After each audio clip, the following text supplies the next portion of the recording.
Dragoljub Mićunović jedna je od najmarkantnijih političkih ličnosti u nas. I oni koji ga vole i oni koji mu nisu skloni ne mogu, a da mu ne priznaju šarm, umešnost i strajnost. Zatekli smo ga u kancelariji gde svakodnevno radi na terazijama nekoliko stotina metara od televizije Metropolis. I baš za našu televiziju, po prvi put u svojoj karijeri, Dragoljub Mićunović govori o temama o kojima nikada do sada nije govorio. O svojoj sklonosti ka muzici, slikarstvu, ali i o temi kojom se bavi poslednjih godina, a to je žena kao žrtva patrijarhalnih predrasuda.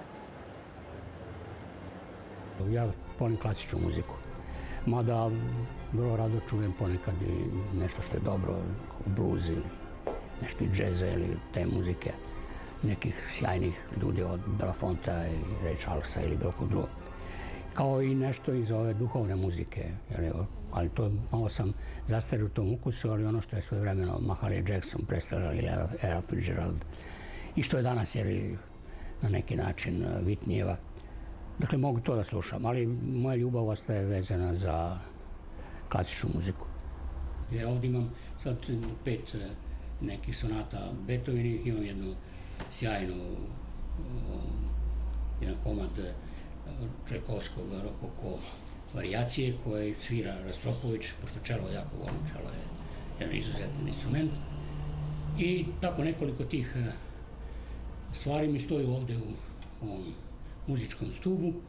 Ja to toku dana samo kad jedno odsviram, pustim druge i tako.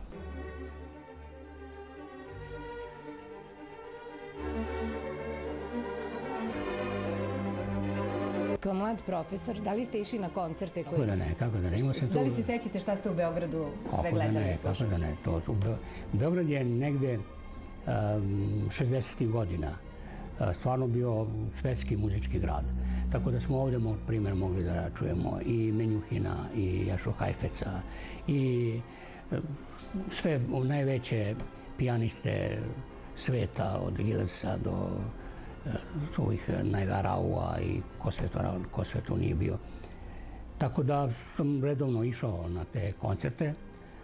Oistrah je dolazio, seća se u vremeno. Tako da... A kada putujete, pa kada vam stranci često žele da se predstave, pa vas pitaju šta želite, kuda obično odaberete, ako imate mogućnosti da odaberete da odete? Pa na mene su se ljutili jako ovi naši mnogi delegati u ovim parlamentarnim delegacijama. Jer ja sam uvek u taj program, ljudi žele malo da razgledaju grad ili da odu shopping ili tako nešto i tako dalje. Ja sam ih mučio tako što su pre svega morali da vide muzeje, pogotovo kad su ovi veliki gradovi, kao što su, ne znam, Pariz ili Madrid ili Leningrad, Petrograd.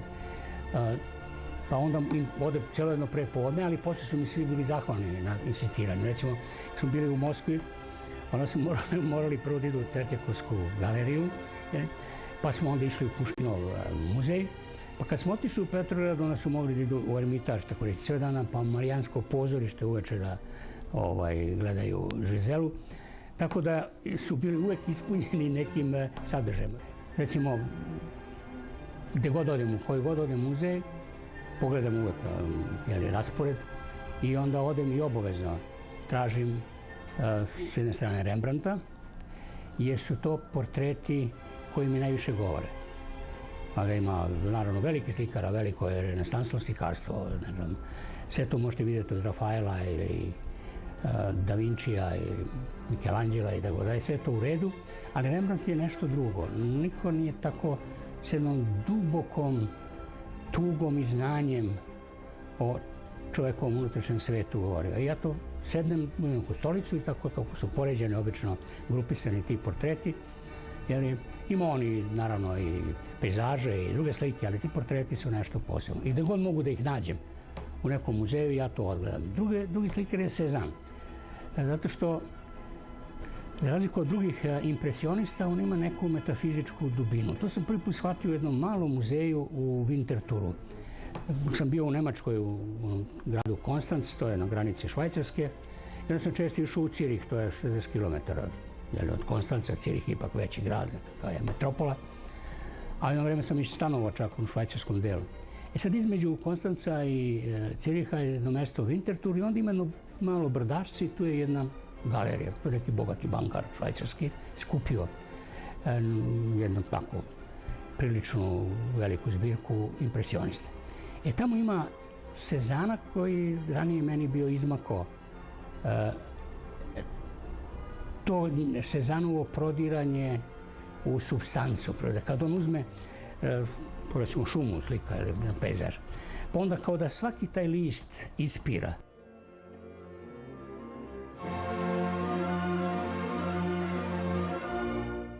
Mladi koji mahom gledaju televiziju Metropolis često su veoma apolitični zato što ne nalaze, ja ne znam, to je moja teorija, ne nalaze možda prave uzore u onim likovima koji ih predstavljaju u raznim političkim opcijama, skupštini i tako dalje, pa izbegavaju da kažu, oni da se bave više umetnošću i kulturom i muzikom, možda bi bili i bolji političari.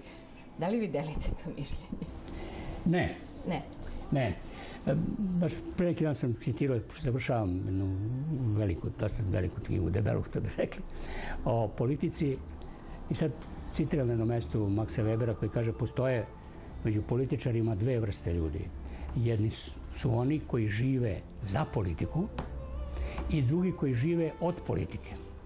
Dakle, nažalost, ovih drugih je mnogo više, koji prosto, politika im je poziv, egzistencija, i postoje neke određene tehnike kako ćete manipulisati malo masama, kako imati veze sa medijima, kako šta plasirati, kako se pozicionirati, pošto to reći strašno vole svi, kako se ko gde pozicionirao. Tako da je to jedan deo. Drugi deo je onih koji žive za politiku, ali bez kojih politika ne bi imala smisla. Jer ovo drugo ne čini sadržaj politike, no samo proživljavanje, egzistenciju, bogaćenje i nešto deseto.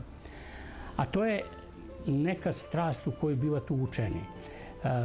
Ja lično ne verujem to da je čovek kovač svoje sreće, jer kad bi to bilo tako, svako bi iskovao to na najbolji mogući način. Nego vam najčešće drugi kroje sudbinu, prave vam biografiju, znate, guraju vas u određenom smeru. I sad, naravno, kad u životu postanete politička žrtva ili predmet, pa njima trebate kao nekakav protivnik, neprijatelj da vas napadaju i tako vam izgrade jedan imidž, i gurnu vas u te političke obračune. I kad vi to nećete, politika nije bila moj poziv. Naprotiv, imao sam velika... Ste bili, oprostite što vam upadam, izuzetno omiljen profesor među studentima i kažu da su vaša predavanja uvek bila veoma posećena. Pa to je, dobro, bio sam, to je tačno, mislim, ne treba to sa toga iz neke skromnosti. I onda ste otišli u politiku, posle sticajem okolnosti. Ne, ovako se dešavalo. Naime, ja sam se, ono što se ovde ranije mogu da zove politikom, to je bilo natrpno stanje. Mogli ste ili da gazite po leševima pa napravite neku karijeru ili da postanete žrtva ili pa vas onda proglase neki disidentom da vas progone kako hoće. I sada kad vas naravno vrlo rano uhapse, pa kad vas onda proteraju kroz sva ova čistilišta koje je taj totalitarizam imao, naravno, pa vam, ne znam, uopće, pa kad dobijete posao, uzmu vam posao, pa vam uzmu pasoš, pa vas izblate u novinama i tako da ne pričam sad, ne želim, najmanje mi odgovara uloga žrtve i mučenika. Sad oni stvore od vas nešto što njima treba kao neki protivnik. I onda vam naprave neku biografiju političku.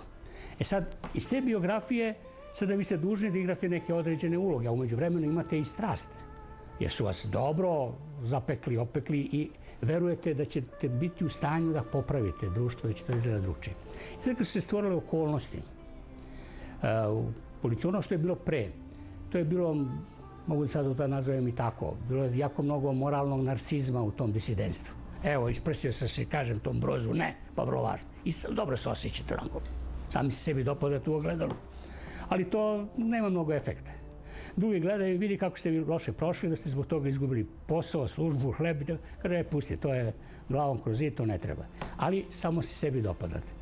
Međutim, kad je došlo vreme nekog političkog pluralizma, da se možete organizovati, onda vam i drugi kažu, a i vi sami sebi. Sad čekaj, evo sad je prilika, tvrdio si da ovo ne valja, ajde, izvoli hik, Rodos, hik, evo ovde je Rodos skoči, ajde sad to uradi. Tako da je bilo na neki način iznuđeno da, kad se pojavila mogućnost višepartijskog sistema, da u njemu učestvujemo i da onda pravim stranku sa prijateljima i da krenem u taj politički život. Međutim, ja tamo nisam išao da bih živeo od politike. Ja sam bio profesor univerziteta, Bio sam naučnik u institutu, bio sam već poznata neka ličnost u javnom životu. Mnogo bi mi bilo udobnije da sam sedeo u nekom kabinetu, evo ovako negde, imao bi uvek dovoljno knjiga, nešto čitao, pisao, osjećao se dobro, gajio svoj narcizam, vidi mene, napisao sam toliko knjiga, pa se sam sebi mogao da divim. Međutim, kad uđete u politiku, onda se postavlja za vas pitanje da li tamo ulazite jednim delom sebe ili celim delom. Moram sad da kažem nešto što mi je obeshrabrujuće. Kad uđete samo jednim delom, onda imate hendikep u odnosu na druge koji ulaze cijelim svojim bićem. Jer kad uđete, šta to znači uđete jednim delom? To znači, ja sam bio predsjednik stranke, bio sam poslanik od 90. godine do danas, uvek ste nekoj meti javnosti i tako dalje, ali sam dugo bio istovremeno i profesor, pa se družio s kolegama, pa sam imao studente, pa imam ambicije da pišem i objavljujem knjige i tako dalje. To vam jako mnogo odvlači deo pažnje i još nešto, pravimo jedan imidž koji vas onda za druge kaže, pa dobro, to je ipak neki profesor, to nije to pravi borac. I jednom mi je u razgovoru Milovan Đilas, bio nekakav banket, dolazio je Vana Ivanović iz Londona i to je Tošićev prijatelj i Tošić kaže, ajde pozovemo, pošto je on nešto znao isto od Đilasa i njegovog sina, da dođe. I dođe Vana Ivanović, mi upoznamo i tako počne nekakva priča. Onda se sede Đilas za sto i sad kaže Đilas koga sam ja znao ranije. Još više puta smo imali kontakte, još 68 godina smo se prepusirali. I kaže, služite, gledam vas to. Pa dobro, evo, ne laskavam, ali ja mislim da ste vi bolji od ovih drugih koji su sad buču po toj političkoj sceni. Ali imate jedan veliki nedostatak. Dobro je da čujem. Manjka vam brutalnost. Nemate dovoljnu dozu brutalnosti koja je u politici neophodna.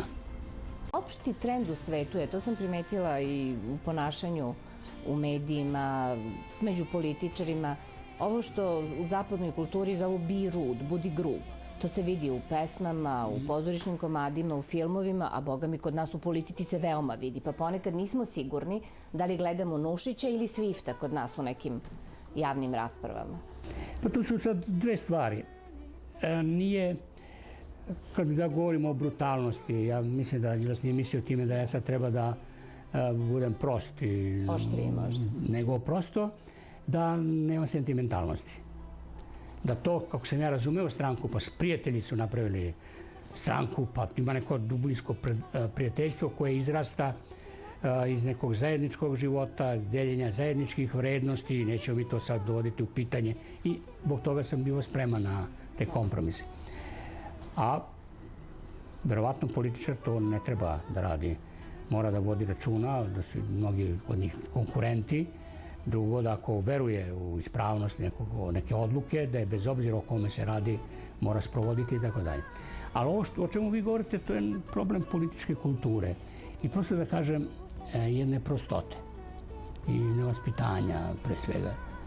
I još što je najgore, mnogi od njih nisu prosti ljudi. Kad imate u odnosu van toga, kad niste s njima zajedno na nekoj televizijskoj emisiji i tako dalje, mogu biti pristojni ljudi s kojima možete razgovarati o bilo čemu. Ali mnogi veruju da prostota jako pogoduje jednom delu biračkog tela i da to stvara al mu je rekao, nek mu je skresao, el ga je uništio ili ne znam šta je, sahranio ga je i tako sve nekakvi izrazi. I onda kad gledate jednu takvu emisiju, sam gledao sinoć na Pinku, to je prosto utrkivanje ko će biti onako grublji, uništiti protivnika. To je zato što nikoga tu više ne interesuje sam predmet o kome se raspravlja.